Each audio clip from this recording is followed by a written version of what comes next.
Hi, I welcome you all. Today we'll study globe, latitudes and longitudes, which is chapter 2 of geography. Alright, so let's begin. Now, first we should understand that what is the meaning of the term globe. Alright, so let's begin. Our planet Earth is not a sphere. Alright, जो हमारा planet Earth है, that is not a perfect sphere. It is slightly flattened at the north and south poles and bulge in the middle. ये हमारा north pole है और ये हमारा south pole है. तो जो हमारा अर्थ है वो थोड़ा फ्लैटेंड है at the north and the south pole and bulge in the middle. Bulge मतलब थोड़ा ऐसे निकला हुआ है बाहर की तरफ. Alright, so it is flattened at the north pole and the south pole and it is bulge in the middle. Now this shape is called geoid. इस shape को क्या कहते हैं? Geoid. Now here geoid. Geo here means earth. Alright. So geoid means shape like earth. Alright. So जो हमारा earth का shape है उसको हम क्या बोलते हैं? Geoid. Alright. Now a globe is a true model miniature form of the earth. जो ग्लोब होता है it is a miniature form of the earth. Let us understand this. Now suppose I want to study whole of the earth. मुझे पूरी earth को study करना है पर it is too big. Alright, how can I study whole of the earth? तो globe एक ऐसी चीज़ है जो पूरे अर्थ को एक स्मॉल स्केल पे लेकर आती है. तो हम पूरी अर्थ को एक स्मॉल स्केल यानी कि ग्लोब में देख सकते हैं so that we can study whole of our earth. Alright, now globes में be of varying size and type. Globe हर टाइप के होते हैं और हर साइज़ के होते हैं. कुछ पॉकेट साइज़ भी होते हैं, कुछ बहुत बड़े भी होते हैं. Alright, on the globe countries, continents and oceans are shown in the correct size. Globe में कंट्रीज, कॉन्टिनेंट्स और ओशंस बिल्कुल सही साइज में होती है. जैसे अर्थ में हमको सारी चीज़ें दिखती हैं उसी सेम प्रोपोर्शन में हमको ग्लोब में भी दिखती है. Alright, now axis. एक्सिस क्या होता है? सो a needle is fixed through the globe in a tilted manner which is called axis. This is a globe, you can see this is a globe और एक needle जा रही है यहाँ पे. ये दिख रहा है needle? So this needle is known as an axis. Two points on the globe through which the needle passes are two poles, north pole and the south pole. अब ये जो needle जा रही है ये किससे जा रही है? It is connecting north pole. So here is our north pole और किससे पास हो रही है? South pole. So north pole और साउथ पोल से पास होती हुई हमारी एक्सिस जाती है. और जो हमारी नीडल है is fixed through the globe in a tilted manner. Alright, so needle is placed in a tilted manner. Now the globe can be moved from this needle from west to east just as the earth moves. Alright, so the earth moves from west to east. Earth moves in anti-clockwise. Alright, now the real earth has no such needle. It moves around its axis which is an imaginary line. अब जो हमारी real अर्थ है उसमें ऐसी कोई axis नहीं है. Alright, वो अपने आप ही रोटेट करती है. ऑलराइट, तो ये जो हमने एक्सिस, ये जो लाइन ड्रॉ करी है it is just an imaginary line. Alright, in actual there is no such needle. So I'll show you one globe. Now this is a globe, right? Now as you can see this is tilted. Alright, it is slightly tilted. This is the needle. Alright, this is the needle which is called axis. Now the axis is connecting north pole which is here and the south pole, and इस axis की वजह से मेरा globe ऐसे rotate कर रहा है. Can you see that my globe is rotating due to this imaginary line which is the axis. Alright, now let's go to our next slide. How to locate a place on globe. Supposedly मुझे कोई location locate करनी है globe में तो वो मैं कैसे करूँगी? इसको हम ऐसे समझते हैं that supposedly I am hungry. Alright, और मैं फ़ूड ऑर्डर करती हूँ बाहर से. अब जब डिलीवरी बॉय को मेरे को बताना होगा, मैं अपना ऑर्डर प्लेस करूँगी तो मुझे अपना पूरा उसको एड्रेस बताना होगा. ठीक है, जब तक मैं उसको अपना एड्रेस नहीं बताऊँगी वो मेरे घर पहुँच नहीं सकता. ठीक है, अब जब मैं एड्रेस बताती हूँ तो मैं एक एक चीज़ बताती हूँ. जैसे for example my flat number is this, my apartment name is this, this is the city, this is the state and this is my pin code. So जब ये सारे पैरामीटर्स वो जान लेता है तभी वो एग्जैक्टली मेरे घर पे पहुंच जाता है मुझे फूड डिलीवर करने के लिए। ऑलराइट, सो अगर मैंने कोई भी एक पैरामीटर गलत बता दिया, जैसे सपोजिटली मैंने अपना फ्लैट नंबर गलत बता दिया या मैंने अपार्टमेंट का नाम गलत बता दिया, इससे क्या होगा, उसको बहुत ज़्यादा परेशानी होगी मेरे घर तक पहुंचने के लिए। Alright, so if all my parameters are correct, he can reach my home very easily. Similarly, to locate a place on the earth, we need some imaginary lines. Alright, so we need certain points of reference and lines to find out location of places. Now, to know the location and time of different places, we need imaginary lines. अब हर जगह का time period भी अलग होता है. Alright, so in order to know the location and also time for different places हमको imaginary lines की ज़रूरत पड़ती है। अब कौन कौन सी इमेजिनरी लाइन्स को हम स्टडी करेंगे, equator, latitudes, longitudes and prime meridian. Alright, now equator. Now before I begin, let us just clarify certain concepts. हमने चैप्टर 1 में सोलर सिस्टम पढ़ा था, in which we understood that sun is in the center and all the planets are revolving around the sun. Alright, जिसमें से एक planet था हमारा Earth. Alright, in the figure you can see that this is the sun and all the planets revolve around the sun and one planet is Earth which is revolving around the sun. अब ये जो अर्थ है ये अपनी axis पे भी rotate कर रहा है, जैसे बताया था ये जो अर्थ है ये अपनी एक्सिस पे भी रोटेट करता है, इसको बोलते हैं रोटेशन। ऑलराइट, ये रोटेट कर रहा है और साथ साथ ये सन के अराउंड भी चक्कर लगा रहा है। तो जब ये सन के अराउंड चक्कर लगा रहा है इसको बोलते हैं रिवॉल्यूशन। ऑलराइट, ये रिवॉल्व कर रहा है। जब अर्थ अपनी एक्सिस पे घूमता है उसको बोलते हैं रोटेशन। ऑलराइट, तो अर्थ को सन के अराउंड रिवॉल्व करने में 365 डेज लगते हैं, यानी कि 1 साल लगता है। ऑन दी अदर हैंड उसको रोटेट करने में कितना टाइम लगता है, 24 hours. Alright, so rotation is when earth moves around its axis, जब ये ऐसे गोल गोल घूमता है।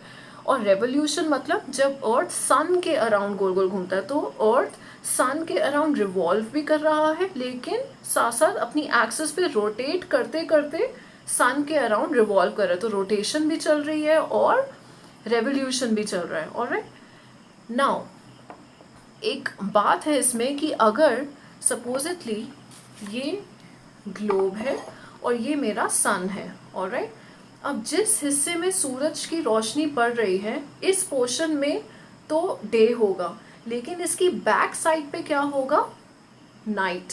ऑलराइट, अब क्योंकि मेरा जो अर्थ है वो रोटेट कर रहा है, मतलब ये रोटेट कर रहा है, तो जहाँ पहले अब रात हो रही थी अब यहाँ क्या हो जाएगी, सुबह, और जहाँ पहले सुबह हो रही थी अब वो पीछे चला गया और हो जाएगी रात। तो बिकॉज ऑफ द रोटेशन, और ये एक रोटेशन को कितना टाइम लगता है, 24 आवर्स। तो अगर इस एरिया में सुबह है तो पीछे वाले एरिया में क्योंकि सन की रेज नहीं पड़ रही तो वहाँ हो जाएगा night time. Alright, so now what is an equator? Let's understand that.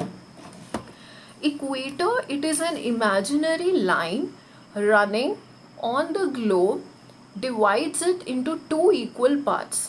एक इमेजिनरी लाइन है इक्वेटर जो पूरे अर्थ को 2 पार्ट्स में डिवाइड कर देती है। This line is known as equator. Equator is derive from the word equate. Equate मतलब इक्वल करना। तो सपोजिटली ये ग्लोब है, इसमें अगर मैं सेंटर एक लाइन बना दूं, ऑलराइट, एक सेंटर में एक लाइन बना दूं तो उसको बोला जाता है equator. Alright, now this centre, suppose this is my earth, और इसकी सेंटर में अगर मैं लाइन बना दूं इसको बोलते हैं इक्वेटर। इक्वेटर क्यों, क्योंकि ये पूरी अर्थ को 2 पार्ट्स में इक्वली डिवाइड कर रहा है। This is part 1 and this is part 2. Alright, now the northern half of the earth is called the northern hemisphere. ये नॉर्थ पोल है हमारा ऊपर और ये हमारा है साउथ पोल। ठीक है, जो नॉर्दर्न पार्ट है, जो ये वाला पार्ट है, this is known as northern hemisphere. Hemi, hemi means आधा।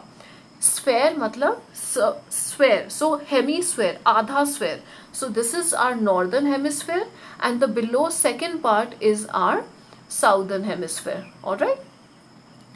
They are both equal halves. ये दोनों equal हैं. Therefore the equator is an imaginary circular line. Circular line क्यों बोला गया? क्योंकि सपोजिटली ये अर्थ है और मैंने बोला है ये मिडल लाइन है, तो ये मिडल एक सर्कल बन गया ना. This is one middle circle, तो इसको बोला जाता है equator. And is very important reference point two locate places on the earth. Equator एक बहुत इंपॉर्टेंट रेफरेंस पॉइंट है जिससे हम जगहों को लोकेट कर सकते हैं. Alright, now comes parallels of latitude. Alright, all parallel circles from the equator up to the poles are called parallels of latitudes and latitudes are measured in degrees. So what is my equator? This is my equator. अगर मैं बीच में से sphere को काट दूँ, so this is my equator. alright, अब वो कह रहा है equator marks the 0 degree latitude. ये जो इक्वेटर है इसका डिग्री कितना होता है? 0 डिग्री. क्यों? क्योंकि ये कोई एंगल नहीं बना रहा, एकदम ऐसे ही स्ट्रेट है.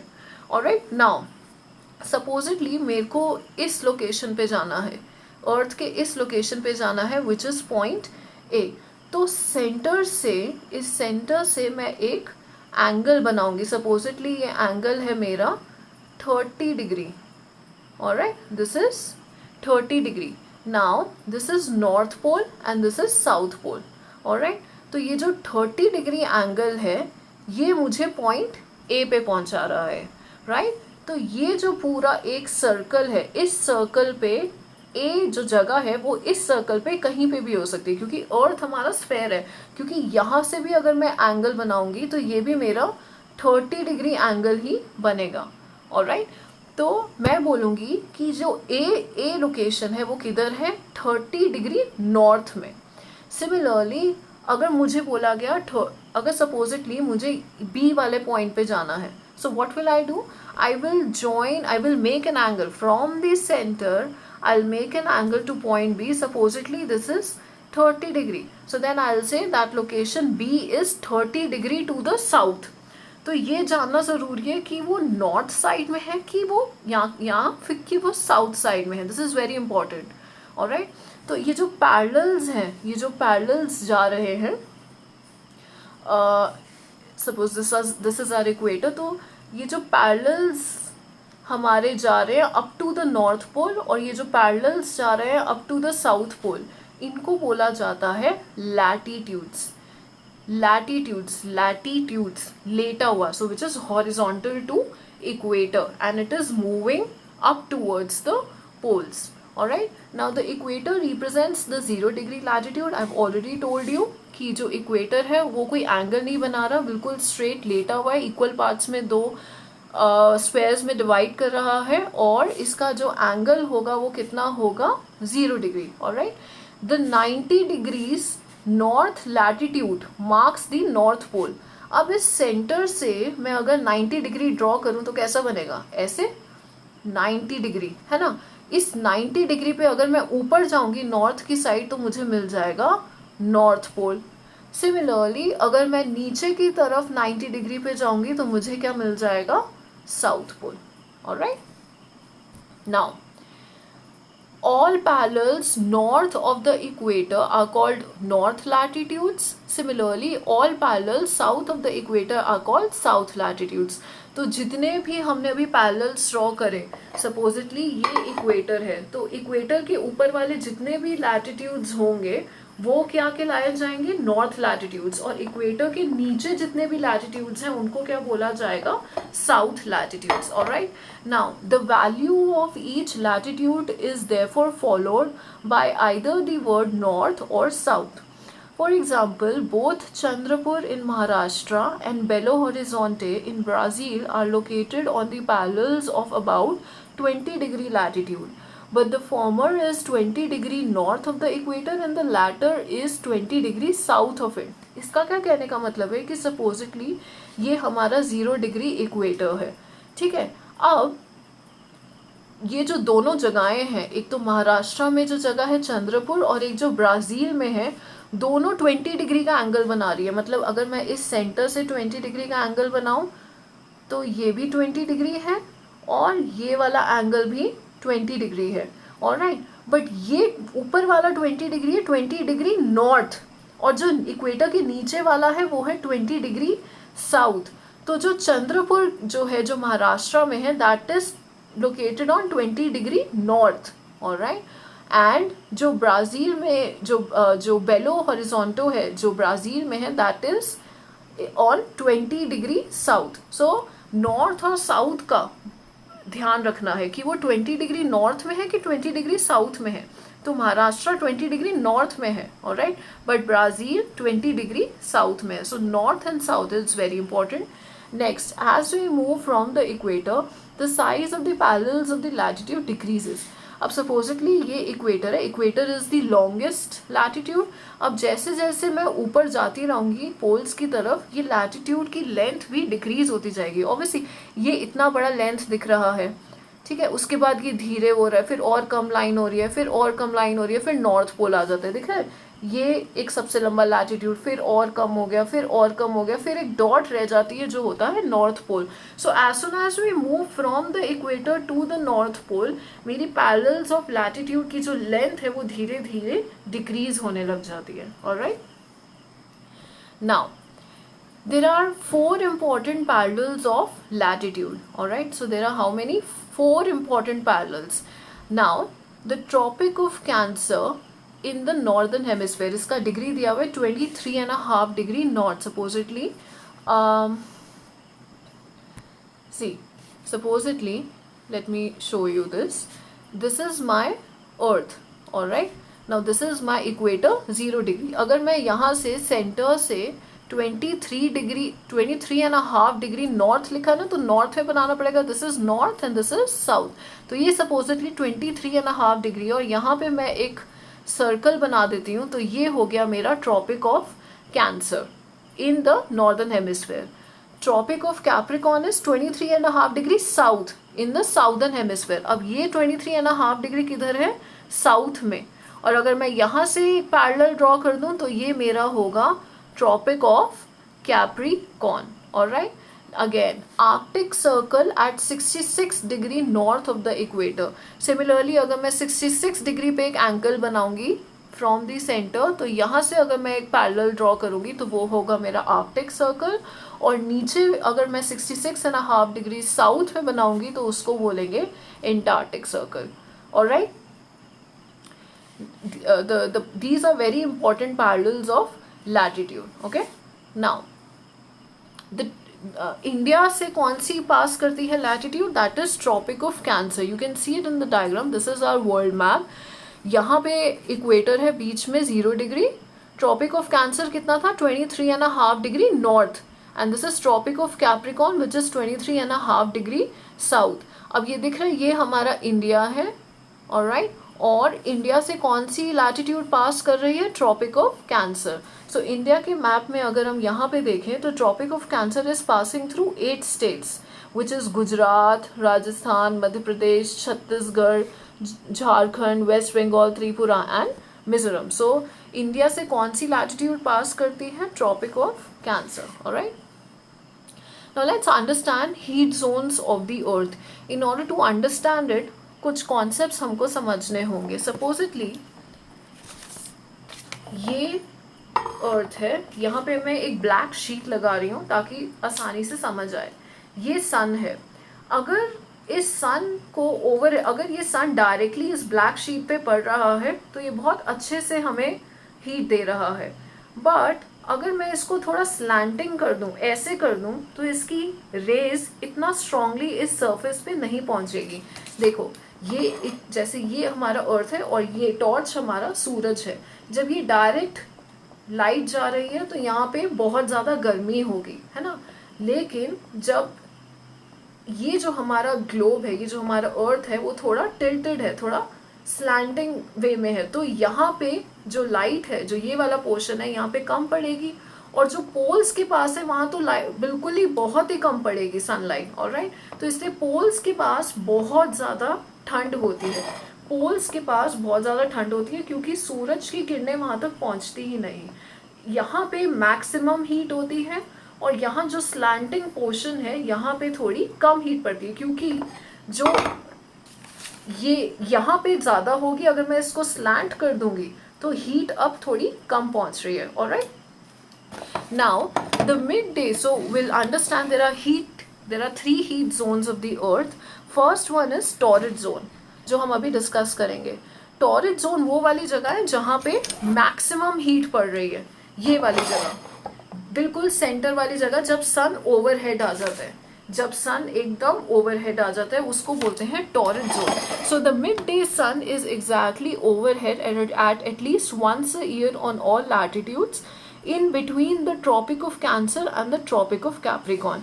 तो ये हमारा सन है और सन की रेज डायरेक्टली इस पे पड़ रही है, तो बिल्कुल ओवरहेड है, तो इसलिए ऑब्वियसली यहाँ पे बहुत ज़्यादा गर्मी होगी। और ये किन दो लैटिट्यूड्स के बीच में है?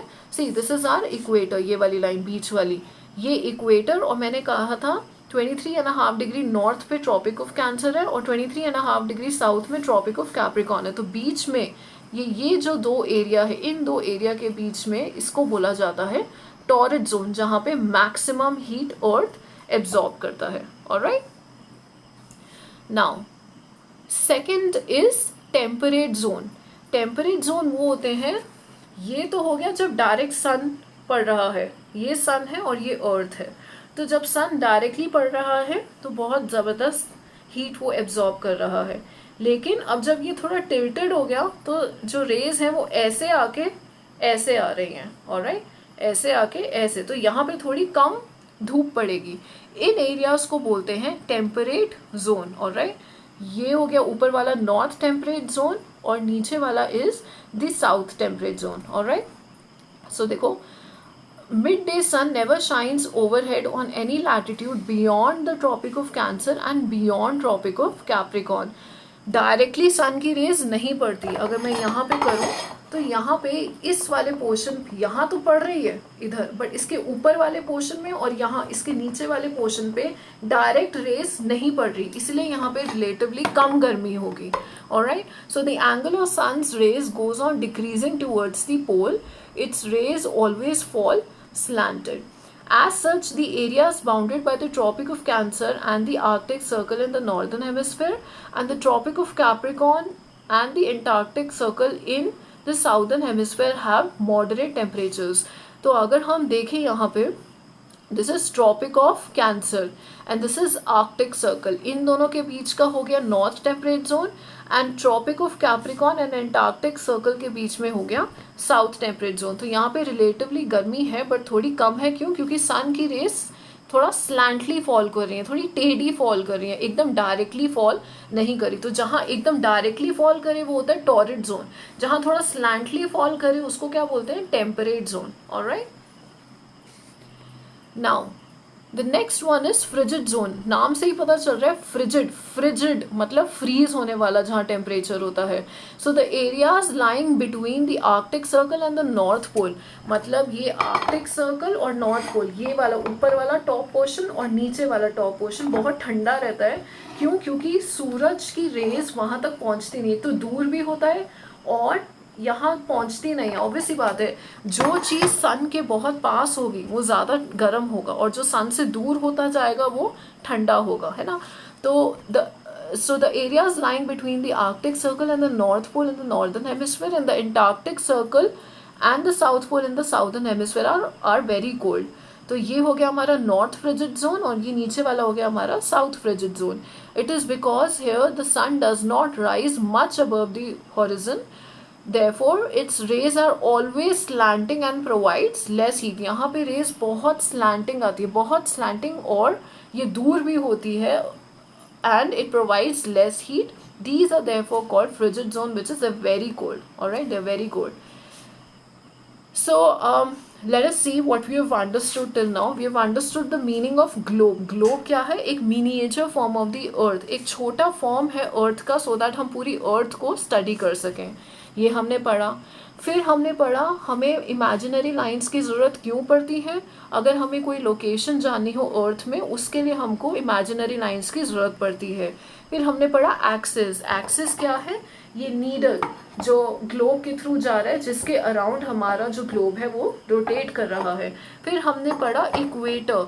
इक्वेटर मतलब टू इक्वेट, हमारे अर्थ को ये 2 पार्ट्स में डिवाइड करता है इक्वेटर, और इसका डिग्री क्या है? 0 डिग्री है। क्यों? क्योंकि ये एकदम स्ट्रेट है, कोई एंगल नहीं बनाना, ना ऐसे ना ऐसे, ये बस स्ट्रेट है।